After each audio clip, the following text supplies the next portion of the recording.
Now that is properly in, I'm going to get the O2 sensor in with my 22 millimeter.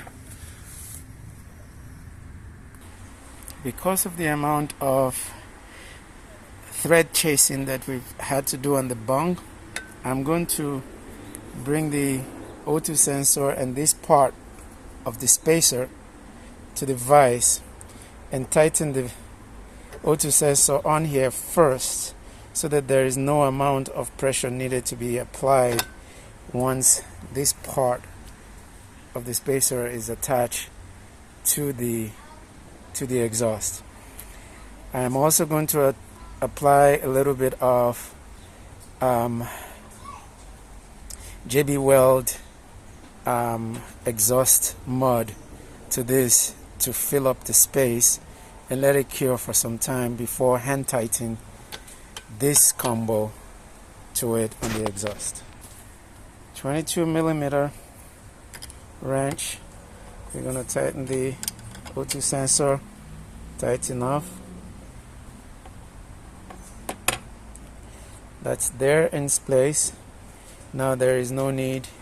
We're now just going to hand tight this portion to the remainder of this combo here.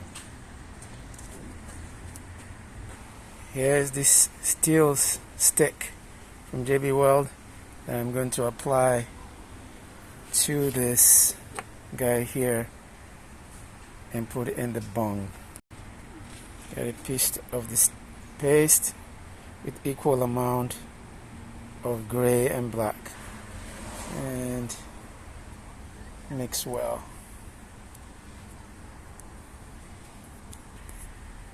Ready to install on the bung.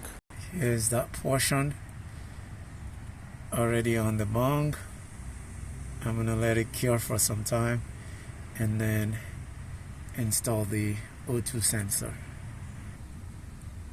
Here is the finished work with the spacer installed and the O2 sensor in place and run into the car. A little too close to the cat than I would have loved.